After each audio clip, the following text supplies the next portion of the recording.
Already?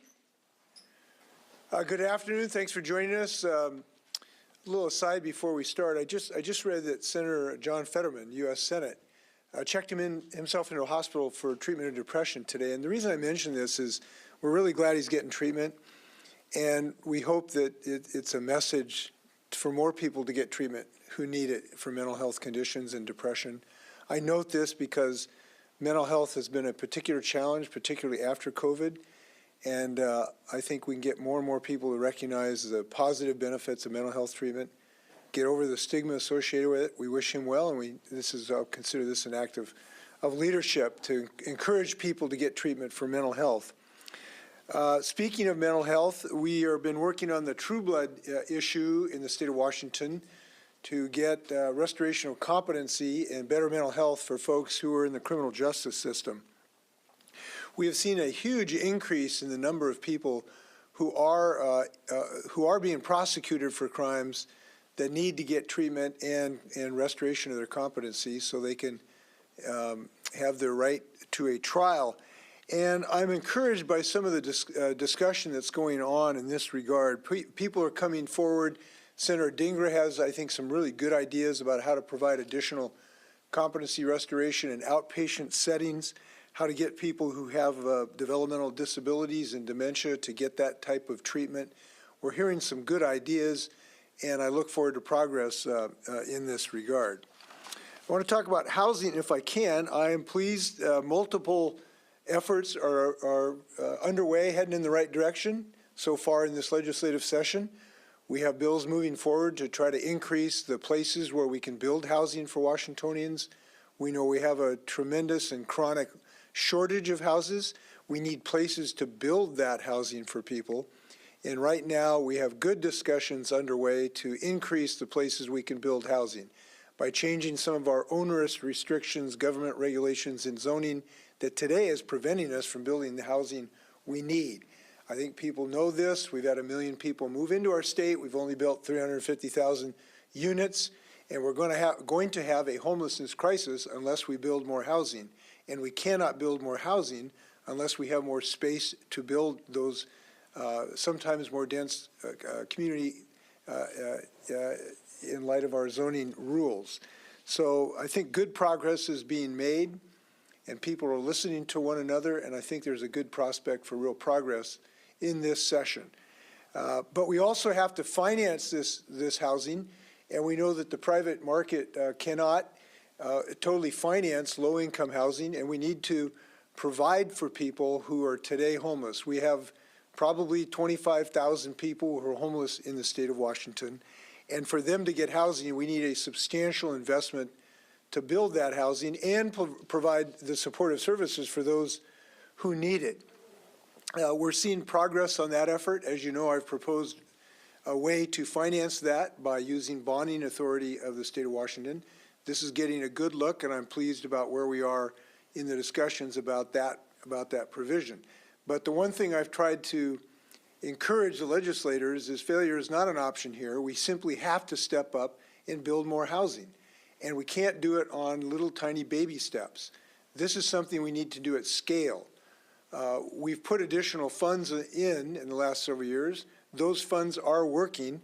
We are moving people into all kinds of different housing. We are getting people off of their chemical addictions. We are getting their mental health treatment, but we're not doing at scale enough of it. So I am encouraging legislators to go big, not just to go big to go home. We need people to say we need to go big so that people can go home. And I'm asking and have expectations the legislatures will take big steps this session. So I'm pleased about how that's going. I want to address something that's come up during the discussion of this proposal, a couple things. I've heard some folks, not legislators, but other folks say, well, no, it's not a housing issue, it's a chemical addiction issue. And I want to address that because this is not an either-or issue. It is an and issue. It is a chemical addiction issue which bedevils a significant percentage of our homeless folks, but it is also a housing issue because we need these people to get into treatment to break these chronic these chronic addictions.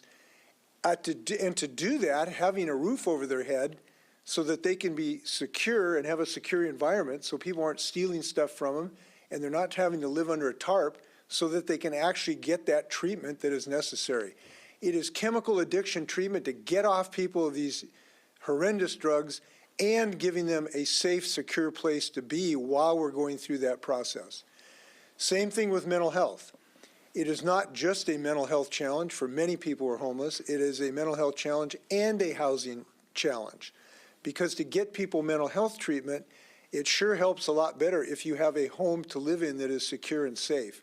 And when I go to these tiny home villages and other low-income housing, I hear this time and time again. I'm getting off of this addiction because I finally have a place to be secure so I can focus on ending this addiction. So I think many times in our public discussions, we think it's either or.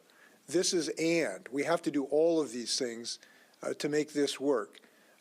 You've heard me talk about this guy I met down in Vancouver at a tiny home village, showed me his little tiny home. It's by 8 by 10. And he said, this isn't exactly a palace, but I had a horrible chemical addiction problem, and this little 8 by 10 pallet saved my life because it allowed me to really focus on my addiction. He's now getting medically assisted treatment and not using those pernicious drugs. So we need to do it all. We have proposals to do it all, and we have proposals to do it at the scale where we actually move the needle to reduce this chronic homelessness in our community. So we're making good progress on this discussion. Thanks, Senator Elias and Representative Fye.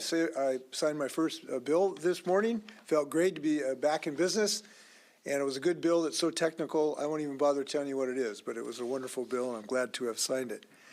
I want to thank Representative Gregerson, who's working on expanding assistance to food banks.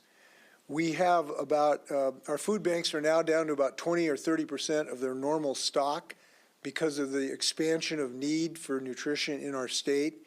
And we need to get people who are going to these food banks have something there when they arrive.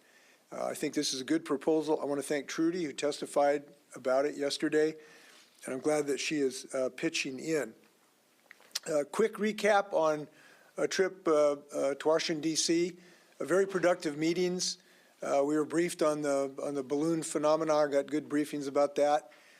And I was most happy because I had an opportunity to talk to the leadership from the new Chief of Staff, Jeff Zeitz, to the Clean Energy Director, John Podesta, and had really good discussions about them about how to maximize the job creation around clean energy in the state of Washington. We have a couple of issues that the federal government can really help us on, and I'm glad we have great partners there.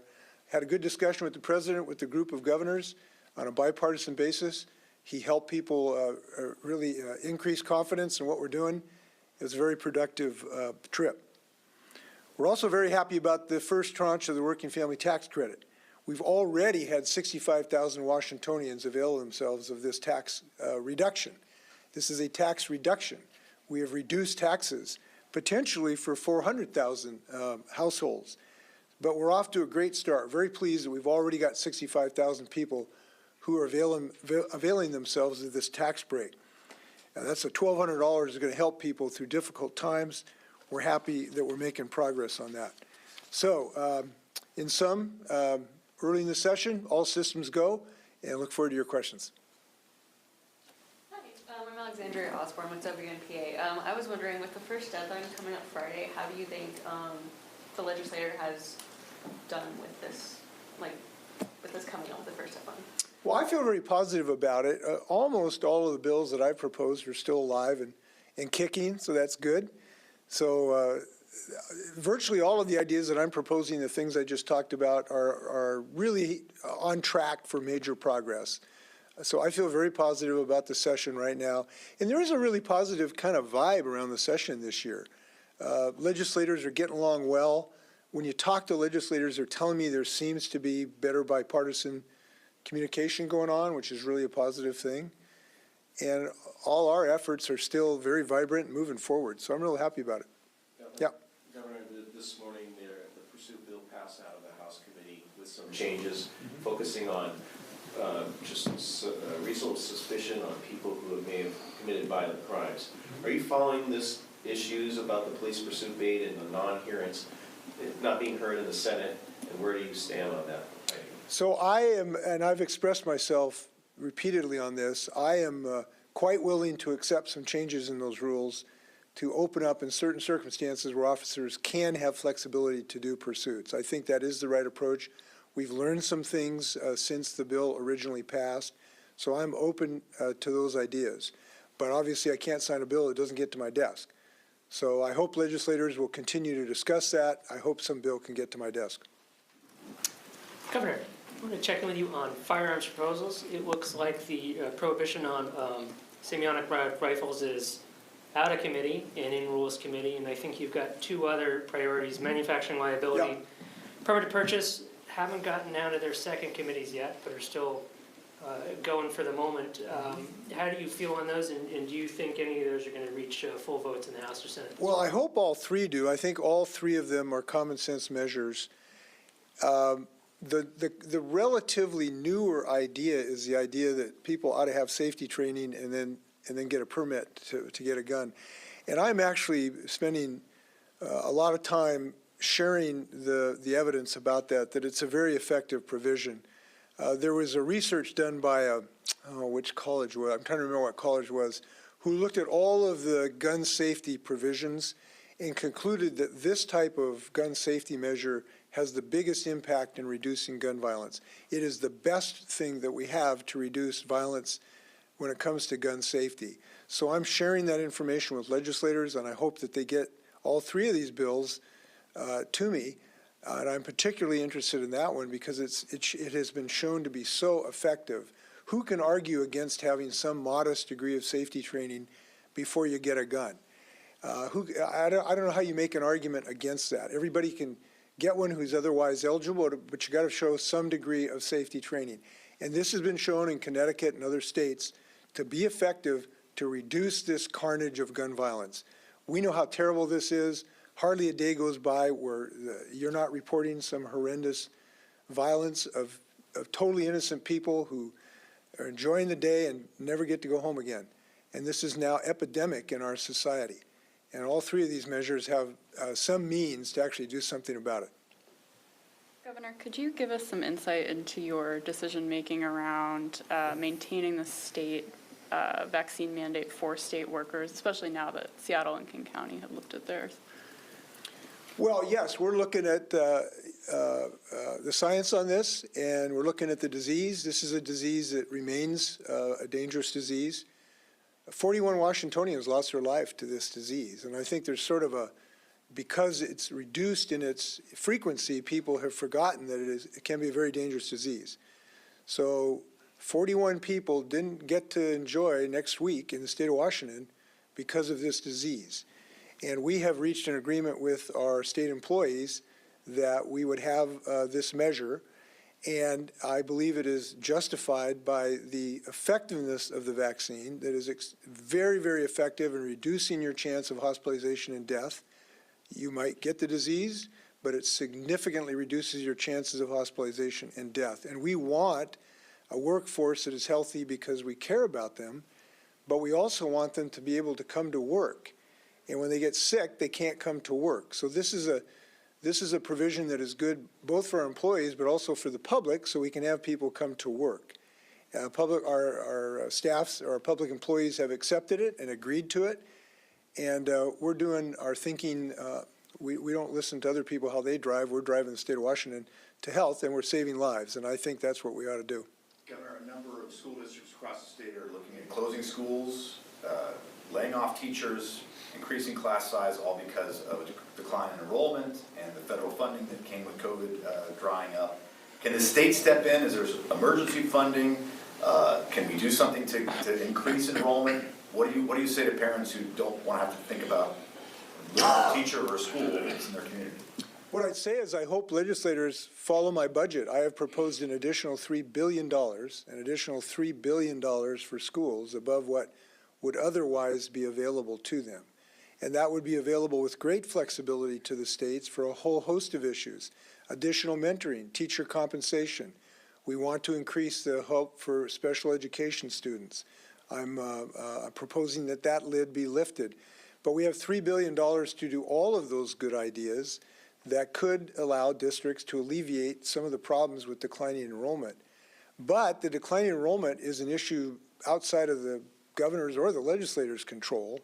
The fact of the matter is there's less children in public schools, and it's quite dramatic. There are half as many kids in the Seattle public schools as when I was at Ingram High School. So it's quite a dramatic shift, if you will, and legislators are alert to that. But one way or another, I am urging them to put more investment into our schools so they can alleviate some of these problems. And we know that our children are still under the shadow of COVID, and we know quite a number of them need some help, remediation, additional mentoring and the like. And so that's why I'm providing another $3 billion for them to help. Just to follow up, you mentioned COVID. Do you believe that the shutdowns, the vaccine mandate for teachers, any of that has contributed to a decline in enrollment? Why aren't the kids coming back? Well, I think it's like everything in life, there's multiple reasons, but COVID was a great difficulty for children, for educators, for parents, for families, for everybody in the whole community. It was very difficult. And we could not expect that we would have exactly the same level of performance without in-person learning. There's no question about that. Now, we saved a lot of lives because we made some decisions, as we've talked about. We may have avoided 19,000 fatalities in our state, but these are very difficult decisions. It would not surprise me that that is one of the reasons that children have pursued other options. Homelessness is a problem for families. The ability to deal with our homelessness crisis has an impact on the success of our schools. I met with a woman at Mark Morris High School yesterday, went down and saw my old coach, Billy Backamus, one of the winningest coaches in state history, by the way. And I met a woman, her name was Chris, I'm trying to remember her last name. She is the homelessness liaison for the homeless kids in that high school. And it's really hard for kids to pay attention to their homework when they're living under a tarp or in the back of a '69 Buick. And so doing something with homelessness is important. Getting people more chemical addiction treatment is important in the educational forum, both for the students and their parents. Having increased mental health is very important. All these things are in the educational matrix. It's not just the dollars for the schools, is the point I want to make. And we need to do all of these things. Governor, just to follow up on homeless comments there, you made. By the way, I never finished my story about Chris. Chris was telling me that the kind of things, when you get housing for these kids, they just blossom. She's doing the best she can when they're couch surfing and they're living in a tent. But when they get a stable house, they just grow like crazy. And so it's one of the reasons I'm pushing on housing so much. The CEO of the Regional Homelessness Authority in King County said 22% of their shelters are going unused. And when he was asked why can't you move people off the highways into these shelters, he said that the proviso with the state prevents that from happening. And the language of the proviso, according to what I look at it, says they have to be focused on permanent housing, the applicants, for the money that they're going to get from the state. Is that your interpretation of how the $143 million that was spent on the right-of-way initiative? Are people supposed to go into permanent housing and not into temporary housing when it's available? Well, no, I don't believe that proviso prohibited the use of congregate shelters. But what it did do, and I think wisely, tried to aim us toward more permanent solutions so that they would be more permanent. Clearly, having a private, secure place for people is more successful than what's called a congregate shelter, when people go into a warehouse and they're in a cot and they're with 100 people with no privacy whatsoever. And the reason it's more successful is, one, more people will go there. You know, we can clear an encampment, but we're not putting them in prison. And if they just take their tent and go next door or back to Woodland Park Zoo, that doesn't solve the problem. We've also found that when people go into congregate shelter, they'll stay there for 2 nights and then leave and go right back out into another encampment. So these other methods that are private, what we found is when you have privacy, a door you can shut, and hygiene, and a place to put your gear, is much more successful at keeping people from being homeless, keeping them out of the homeless encampments. We want to close these homeless encampments. That encampment under the I-5 bridge right now by the Ship Canal, totally unacceptable to the state of Washington. That needs to end as soon as humanly possible. But the best way to make sure it is a long-term solution is to get them into a place that's private and secure. Congregate shelter possible under that proviso. They're not eliminated by that proviso, but we try to aim high up to the tree as high as we can. And we're, by the way, we're working, because I think your channel has covered this issue, we're working in the short term while we close this camp, because that's the goal. We want to close this camp. But while we're doing that, we're trying to get additional police force to give people more security. Our DOT people was out there this morning. There was a Seattle police officer there, which we're pleased to see. As we speak, literally, my chief of staff is talking to the city about how we have a coordinated police presence there. We're trying to do some of the trash pickup. They removed a bunch of the propane bottles. That doesn't solve the neighbor's concern, but we're trying to do everything we can as fast as we humanly can. Governor, Jeannie Lindsay with the Northwest News Network. I'm wondering how much data the state is collecting on house people going to shelters after freeway encampment removals. I mean, how many are going to shelters, do we know? So there is what I would say incomplete data. There is not a centralized database. That should come online, I'm told, in the third quarter of this year, to have a computerized electronic database so that we can really get real-time data about this. Right now, it's more based on, as I understand, phone calls and emails, and it's partial data, if you will. What we've found, though, is the kind of central tenets of what we're doing. We are closing encampments. I want to repeat this, because this is not reported as often as it should be. We are closing encampments. We are in the process of closing 16 on the I-5 corridor. We've totally closed 7. We've moved several hundred people. Camp Hope has been reduced by about 80% in Spokane. These encampments are being closed because we insist on doing that, and we're making sure that those are permanent solutions by getting people into some type of shelter. It might be tiny home where you can lock the door. It might be a converted motel like the Catalyst Center in Spokane. But that's what really gets these encampments to be closed permanently, and that's what we're really after here. So I can report to you, it is clear to me we are having success on that, but we need to do it more, we need to do it faster, and we need to have more resources to do that with. I think that's one of the things maybe folks maybe don't realize. It costs money. You got to pay people to go out and do this work, and so it costs money to do this, not only to buy a motel to put people in, but actually have the staff to coordinate that activity. And by the way, and I'm going to come back to this because, again, this comes back. We were at this tiny home village in Longview day before yesterday. Beautiful setting. It's these. They're made in Everett by a lot of people who are former convicts. Actually, are now doing great work, and they're building these tiny homes. They really look nice, fresh, clean. You talk to I met a woman there who'd been unemployed for 5 years, and she came in and within a couple months had a job at Arby's. She's getting back on her feet, she and her husband. So it's a really impressive location. And outside the gate, people were protesting this tiny home village, which I don't quite understand why you would be against getting people off of drugs and getting a mental health treatment and getting them a job. I don't know who could be against that. But what they were chanting was, housing's not a problem. Mental health is the problem. And again, this comes back to this, it's not either or, it's both. So in these facilities, that when we open them, we commonly have mental health professionals to help people right on site. That's what's effective. They don't have to drive 10 miles, it's right there, so they can deal with their mental health problem. They have chemical addiction treatment, as either on site or in the Catalyst building. There's 3 chemical addiction people to help right on site. And so we're trying to deal with the underlying problems so they don't go back out into an encampment, and you close one encampment and they just go to another one. So that's kind of what we're after. By the way, you haven't asked me about the Blake decision, but I should give you some update on that as well.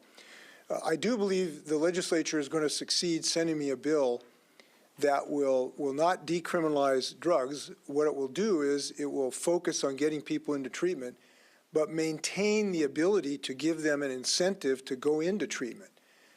Because if we have a few people who will not go into treatment, we need some incentive which might be a gross misdemeanor. We'll see what the legislature produces, an incentive for them to go into treatment. We need them to go into treatment. We need them to break this addiction. It's good for them, it saves their lives, and it's good for our communities. So I feel quite confident we're going to get a good bill so we can do all of these things. We have time for one more question. I Yeah. have a question about putting abortion as a constitutional amendment. Earlier in the session, it didn't really seem like it had enough support. Has that changed? Do you feel? Not to my knowledge, but it should change because we're continuing to see the assault on a women's right of choice. The most latest is the Republicans want to outlaw medicine that has been used for years in the state of Washington for a woman to exercise her right of choice. They want to take that away. They're trying to get a judge to overrule the ability to use these medicines that have been used safely now for years. So that onslaught against a woman's right of choice is continuing, and I think it's most unfortunate. That's why I believe we should have a constitutional amendment. With that, nice to see you. Thanks for not asking me any balloon questions today. I appreciate it. Take care.